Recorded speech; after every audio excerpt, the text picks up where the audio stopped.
गुरुर्ब्रह्मा गुरुर्विष्णु गुरुर्देवो महेश्वरा गुरुः साक्षात् परब्रह्म तस्मै श्री गुरवे नमः।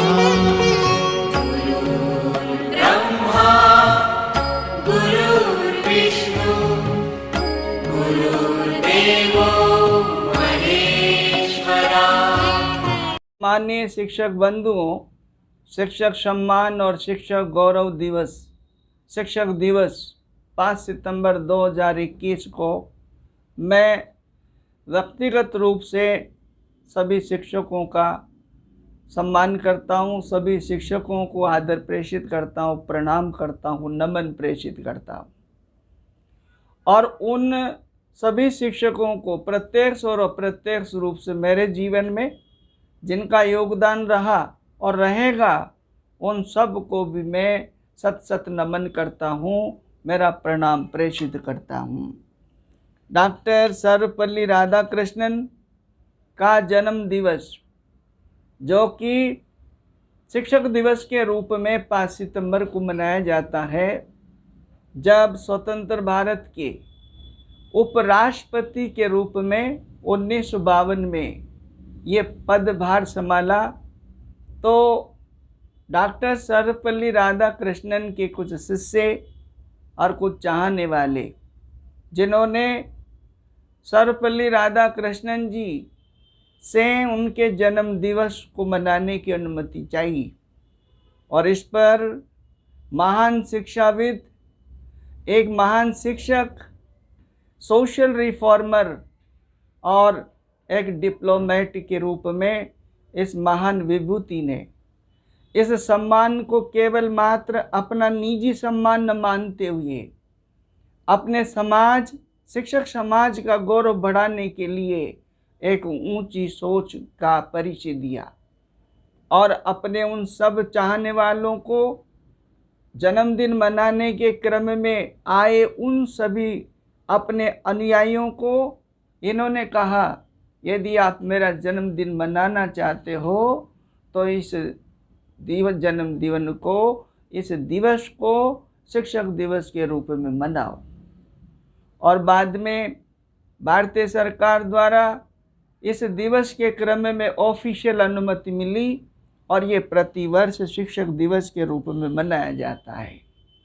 आज इस पावन दिवस के उपलक्ष्य में मैं भारतीय प्रथम महिला शिक्षिका महिला फूले और symbol of knowledge doctor Bhimrao Ambedkar और एक सच्चे शिक्षक के रूप में पल्लवित होकर देश के सबसे बड़े पद, राष्ट्रपति पद को सुशोभित करने वाले डॉक्टर एपीजे अब्दुल कलाम आदि को मेरा सम्मान प्रेषित करता हूँ, प्रणाम प्रेषित करता हूँ। मित्रों, वास्तव में शिक्षक समाज का एक महत्वपूर्ण कंपोनेंट है, एक महत्वपूर्ण हिस्सा है। इसमें कोई शक नहीं, इसमें कोई संदेह नहीं कि जिस समाज में सच्चा शिक्षक न हो, समर्पित शिक्षक न हो, वो समाज उन्नति नहीं कर सकता। उस राष्ट्र, उस समाज का विकास नहीं हो सकता और अति शीघ्र वो राष्ट्र, वो समाज अवनति की ओर अग्रसर हो जाएगा। वास्तव में डॉक्टर सर्वपल्ली राधाकृष्णन, जिन्होंने अपना संपूर्ण जीवन शिक्षक के रूप में जिया, उन्होंने अपना जीवन एक शिक्षक के रूप में प्रारंभ कर अनवरत अपने ज्ञान को बढ़ाते हुए अनेकों पदों को सुशोभित किया और अंततोगत्वा भारत के सबसे बड़े पद, राष्ट्रपति पद को सुशोभित किया और उसका गौरव बढ़ाया। एक शिक्षक हमारे समाज में सम्मान का प्रतिरूप है, समाज का एक गौरव है। वो हमारे नौनिहालों को उनके स्वर्णिम भविष्य की ओर अग्रसर करता है। ये वास्तव में सही कहा गया कि भारत का भविष्य भारत के विद्यालयों विश्वविद्यालयों में फल फूल रहा है, और जिसका मालिक उसका शिक्षक है, उसके हाथों वो अपना उद्देश्य प्राप्त करेगा, अपनी इस उपवन को खिलखिलाएगा। एक व्यक्ति से, एक शिक्षक से एक व्यक्ति ने जब चर्चा में ये कहा कि आप क्या करते हो, शिक्षक के रूप में, परिचय के रूप में जब एक शिक्षक से एक व्यक्ति ने ये कहा कि आप क्या करते हो, तो उस व्यक्ति के द्वारा जो आंसर दिया गया वो वास्तव में प्रेरित करने वाला है। वो आंसर जो दिया गया वो वास्तव में एक शिक्षक की गरिमा को बढ़ाने वाला है। वो आंसर एक शिक्षक के व्यक्तित्व और कृतित्व का प्रतिरूप है कि एक शिक्षक किसी भी राष्ट्र और समाज की बैकबोन होता है, रीढ़ की हड्डी होता है। शिक्षक के आंचल में देश का भविष्य पलता है। और उस व्यक्ति ने जिस व्यक्ति ने शिक्षक से ये पूछा कि क्या करते हो, वास्तव में शिक्षक के द्वारा दिया गया ये उत्तर मैं इसे कोट करना चाहूँगा। उस शिक्षक ने कहा, सुंदर सुर सजाने को साज बनाता हूँ, सुंदर सुर सजाने को साज बनाता हूँ, मैं नौ सीखियों को परिंदों को बाज बनाता हूँ, मैं नौ सीखे परिंदों को बाज बनाता हूँ। चुपचाप सुनता हूँ शिकायतें सबकी, तब दुनिया बदलने की आवाज़ बनाता हूँ। चुपचाप सुनता हूँ शिकायतें सबकी, तब दुनिया बदलने की आवाज़ बनाता हूँ। समंदर तो परखता है हौसले पंछियों के, और मैं डूबती कश्तियों को जहाज बनाता हूँ, और मैं डूबती कश्तियों को जहाज बनाता हूँ। बनाए चाहे चांद पे कोई खुद खूबसूरत इमारत, बनाए चाहे चांद पर कोई खूबसूरत इमारत, और मैं तो कच्ची मिट्टी से इंसान बनाता हूँ, मैं तो कच्ची मिट्टी से इंसान बनाता हूँ। सुंदर सुर सजाने को साज बनाता हूँ, मैं नौ सीखे परिंदों को बाज बनाता हूँ। वास्तव में उस शिक्षक के द्वारा जो ये आंसर दिया गया, ये प्रत्युत्तर दिया गया, ये शिक्षक के व्यक्तित्व और कृतित्व को परिलक्षित करता है, उसके महत्व को परिलक्षित करता है कि किसी भी समाज के लिए एक शिक्षक का कितना महत्व है, उसका कितना बड़ा महत्वपूर्ण उसकी भूमिका है। ये इन कविता की पंक्तियों के माध्यम से प्रदर्शित होता है। डॉक्टर राधा कृष्णन का जन्म तमिलनाडु राज्य के मद्रास महानगर से लगभग 50 किलोमीटर एक गांव तिरुतमी नामक गांव में 5 सितंबर 1888 को हुआ, और इनका देहावसान 17 अप्रैल 1975 को हुआ। यदि हम बात करते हैं इनके कार्यों की, तो डॉक्टर सर्वपल्ली राधाकृष्णन ने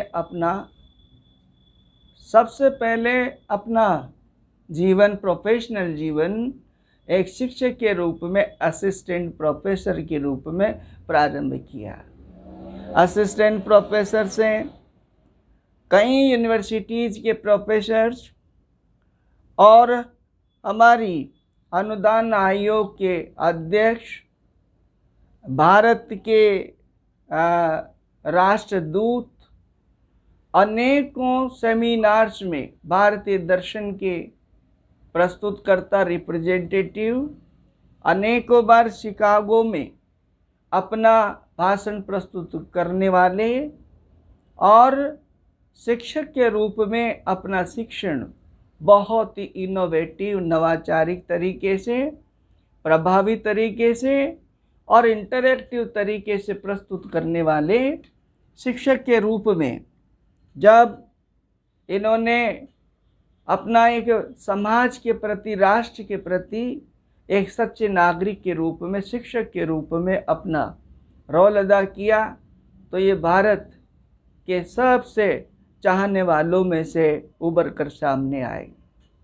और इस बात का परिचायक है कि स्वतंत्र भारत में 1952 में जब इनके महत्व को देखते हुए, इनकी भूमिका को देखते हुए हमारे संविधान में और हमारी राजकीय सेवा में एक व्यवस्था की गई जिसमें डेप्यूटी प्रेसिडेंट की सीट सृजित की गई और इन्हें डेप्यूटी प्रेसिडेंट बनाया गया। ये इनके कृतित्व और व्यक्तित्व को बताता है। वास्तव में एक शिक्षक यदि सच्चा शिक्षक है तो वो अपने राष्ट्र को समर्पित भाव से ऊंचाइयों की ओर अग्रसर कर सकता है और अपना सम्मान इस प्रकार प्राप्त कर सकता है। इसी प्रकार से इनके साहित्य प्रेमी के रूप में और साहित्य नवाचारों के रूप में हमारी भारतीय सरकार ने इनको 1962 में राष्ट्रपति के रूप में चुना और इन्हें 1954 में भारत रत्न की उपाधि प्रदान की गई। भारत रत्न की उपाधि से अलंकृत किया गया। ब्रिटिश सरकार ने भी इन्हें सर की उपाधि दी और ये सब सम्मान इस बात का प्रतीक है कि एक शिक्षक अपने प्रारंभिक विद्यालय से चलकर भारत के सर्वोत्तम सिंहासन को सुशोभित कर सकता है यदि वो अपना व्यक्तित्व और कृतित्व संतुलित रखता है, अपने व्यक्तित्व और कृतित्व से समाज को सुशोभित करता है। यदि हम बात करें इनकी शिक्षा के प्रति विचार की, तो ये कहा करते थे कि शिक्षा वह नहीं, शिक्षा एक सूचनाओं का पुलंदा मात्र नहीं है। शिक्षा बालक के व्यवहारिक और सार्थक जीवन को संतुलन बनाने का नाम है। शिक्षा, वास्तविक शिक्षा ये है। इस प्रकार दुनिया का विजेता, विश्व विजेता सिकंदर कहा करता था कि मैं दुनिया में सिर्फ एक मात्र व्यक्ति के सामने अपने आप को बोना महसूस करता हूँ और वो है शिक्षक। अनेकों दार्शनिकों जैसे एरिस्टोटल, प्लेटो, मार्टिन लूथर और यहाँ तक कि हमारा भारतीय दर्शन, इन सब में गुरु महिमा को अपने अपने तरीके से सर्वश्रेष्ठ बताया गया। शिक्षक का सम्मान सभी तरह के प्रोफेशंस में एक शिखर पर उच्च श्रेष्ठ प्रोफेशन बताया गया। इसमें कोई संदेह नहीं कि यदि हम ये कहें कि एक शिक्षक शिक्षा जगत में एक जलती मशाल है और वो अपने शिक्षार्थियों को, अपने छात्रों को, विद्यार्थियों को स्वयं ज्ञान से रोशन होकर ज्ञान की मशाल बनकर उनको रोशनी प्रदान करता है। एक सच्चा शिक्षक अपने विद्यार्थियों को अंधकार से प्रकाश, नश्वरता से अमरता और अज्ञान से ज्ञान की ओर अग्रसर करता है। आज हमारे शिक्षक को वास्तव में अपने आप में समय के अनुसार अपडेट होने और रहने की आवश्यकता है। नवाचारी बनने की आवश्यकता है। सतत अध्ययन, स्वाध्याय करने की आवश्यकता है। यदि शिक्षक इन गुणों से सुसज्जित है तो जो चंद समाज के अंदर ऐसे जुमले बने हुए हैं शिक्षकों के व्यक्तित्व के बारे में। मैं समझता हूँ समाज को ऐसे जुमलों की आवश्यकता नहीं होगी, परंतु ये एक स्वीकार्य कटु सत्य है कि कुछ ऐसे शिक्षकों की वजह से जो अपने कर्तव्य को प्राथमिकता नहीं देते हैं, या आज की इस चकाचौंध में, भौतिकवाद की चकाचौंध में कहीं अपने परम उद्देश्य से जरा भटक जाते हैं और समाज में शिक्षक के प्रति वे एक कलंकित और धब्बे के रूप में उदाहरण बन जाते हैं। परंतु इसमें बहुत कम ऐसे चांसेस रहते हैं, बहुत कम ऐसे अवसर होते हैं कि एक शिक्षक अपना कर्तव्य भूल कर या भटक कर वो कोई कार्य करे। और ऐसा यदि है तो सत्य अर्थों में, सत्य मायने में वो शायद बाई चॉइस शिक्षक नहीं होगा, वो बाई चांस शिक्षक हो सकता है। और शिक्षकों को अपनी गरिमा और अपना सम्मान बनाए रखने के लिए अपने परम कर्तव्य को मेंटेन करना होगा।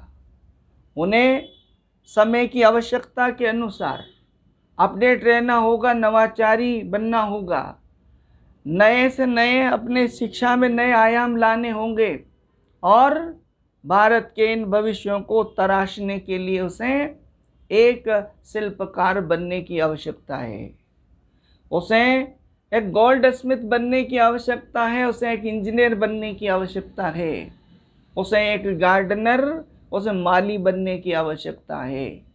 और यदि ऐसे भाव, जैसा व्यक्तित्व जिसके पीछे, जिसके नाम से, जिसके जन्म दिवस को हम शिक्षक दिवस के रूप में मना रहे हैं, यदि हम उनके व्यक्तित्व कृतित्व से सीखने का प्रयास करें तो उनका व्यक्तित्व और कृतित्व यही हमें सिखाता है।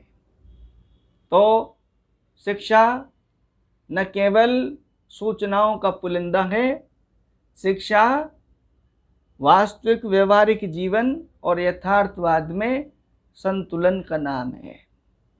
शिक्षा बालक के सर्वांगीण विकास करने का नाम है। अनेकों शिक्षाविदों ने अपने अपने तरीके से शिक्षा की परिभाषा दी है, लेकिन ये पर्याप्त नहीं होगा।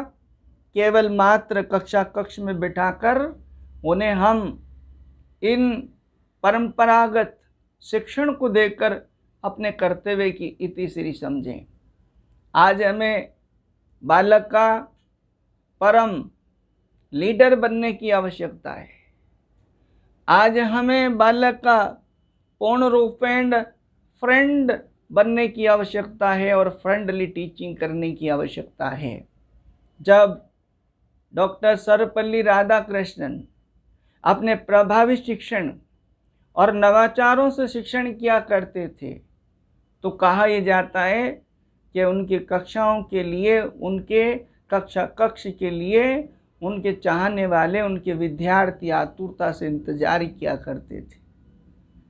एक शिक्षक का जादू इसी में कहा जा सकता है कि उसके विद्यार्थी किस प्रकार से रिएक्ट करते हैं। एक सच्चे शिक्षक की परिभाषा इसी से समझी जा सकती है कि वह स्वाध्याय कितना करता है और नवाचारी कितना है। डॉक्टर सर्वपल्ली राधाकृष्णन ने 1923 में भारतीय दर्शन का इतिहास की रचना की और इसके बाद इस रचना के साथ ही वे एक दार्शनिक के रूप में स्थापित हो गए। मैं अपनी बात को विराम की ओर लेते हुए आज ये भी इस अवसर पर कहना चाहूँगा कि समाज की तमाम जो जुमले, नकारात्मक जुमले जो हमारे शिक्षकों के प्रति बने हैं, समाज किसी भी अव्यवहारिक बात को शिक्षकों के प्रति जब तक कहने का अधिकार नहीं रखता, जब तक वो व्यवहारिक रूप में इन चीज़ों को परख न ले, जान न ले। आज वास्तव में यदि सरकारी स्तर पर हम देखें, ऑफिशियल स्तर पर देखें, तो हम इस बात के लिए अपने आप में गौरव महसूस करते हैं कि हमारी सरकारी व्यवस्थाओं में मोस्टली कार्यों का निर्वहन हमारा शिक्षक करता है। यहाँ किसी भी कार्य को मैं गिनाने नहीं बैठूंगा, लेकिन वास्तव में शिक्षक हमारे कार्यों की दूरी है, सरकार की दूरी है, समाज की दूरी है। इसलिए समाज को इस बात का बिल्कुल अधिकार नहीं है, जिस तरह के नकारात्मक जुमले समाज ने गढ़ रखे हैं शिक्षकों के प्रति, मैं व्यक्तिगत रूप से, क्योंकि यह संपूर्ण शिक्षक समाज को एक ठेस लगने वाली बात है। आज इस दिवस पर मैं ईश्वर से प्रार्थना करता हूँ कि तमाम उन शिक्षकों को ईश्वर बहुत बहुत सम्मान दे, उनका नाम रोशन हो, दुनिया में, समाज में उनका सम्मान बढ़े।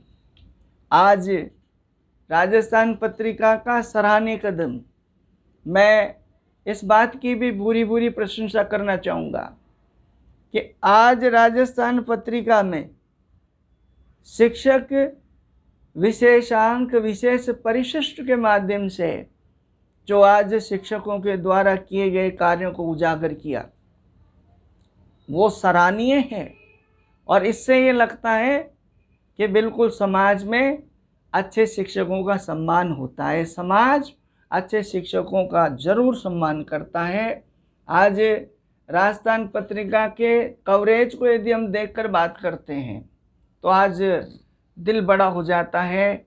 हम अपने आप को कांग्रेचुलेट करें कि आज पत्रिका ने जिस तरह से अनेकों स्टेट से, अनेकों डिस्ट्रिक्ट और इंटीरियर एरियाज़ के शिक्षक जो अपने अपने तरीके से नवाचारी बनकर कार्य कर रहे हैं, भामाशाह बनकर काम कर रहे हैं, एक सच्चे श्रमिक बनकर काम कर रहे हैं, कोरोना काल में जिन्होंने अपनी जान की परवाह किए बिना समाज को जागरूक करना और समाज के प्रति अपनी प्रतिबद्धता बनाकर अपने कर्तव्य का पालन करना, ये सब शिक्षक के समाज के प्रति, सरकार के प्रति और अपने भारत के राष्ट्र के प्रति अपने आप को समर्पित बनाए रखने का एक उदाहरण है। आज सबसे बड़ा जो गौरव का सम्मान, जो शिक्षकों के सम्मान की और गौरव की जो बात है, वो ये कि एक शिक्षिका के साथ हमारे माननीय प्रधानमंत्री का सम्मेलन के रूप में पत्रिका के कवरेज का हिस्सा बनना उषा खरे नाम की शिक्षिका, जिसने अपने तरीके, अनूठे तरीके से शिक्षा में सहयोग, शिक्षा जगत में नवाचार किए, उसको सम्मेलन देते हुए, उसे मोटिवेशन देते हुए जब हमारे सम्माननीय प्रधानमंत्री नरेंद्र मोदी जी खड़े रहकर हमारी शिक्षिका का सम्मान करते हैं, सम्मेलन करते हैं, तो संपूर्ण शिक्षक जगत का, शिक्षक समाज का सम्मान बढ़ता है। एक बार मैं सभी शिक्षकों की ओर से व्यक्तिगत रूप से माननीय प्रधानमंत्री जी का आज के शिक्षक सम्मान का एक अनूठा तरीका, ये सम्मेलन और ये मोटिवेशन, ये अविस्मरणीय होगा। इसके लिए मैं बार बार नमन करता हूँ, मेरा प्रणाम प्रेषित करता हूँ। आज इस दिवस पर आओ मित्रों, हम भी शपथ लें कि हम हमारे कर्तव्य के प्रति प्रतिबद्ध रहकर हम राष्ट्र निर्माण में हमारा पूर्ण सहयोग करेंगे। और सभी भारतवासियों से भी मेरी ये अपील रहेगी कि केवल मात्र इस राष्ट्र को प्रगति की ओर अग्रसर करने के लिए ज़्यादा कुछ करने की हमें आवश्यकता नहीं है। केवल मात्र एक बात जाननी होगी, प्रत्येक व्यक्ति अपनी भागीदारी को बखूबी निभाए, बहुत अच्छी तरह से निभाए, और इसी में राष्ट्र का कल्याण है, समाज की भलाई है। एक बार पुनः सभी शिक्षक बंधुओं को इस शिक्षक दिवस पर मेरा व्यक्तिगत रूप से सैल्यूट, मेरा प्रणाम। एक बार पुनः बहुत बहुत धन्यवाद। जय वंदे मातरम। Thank you for watching.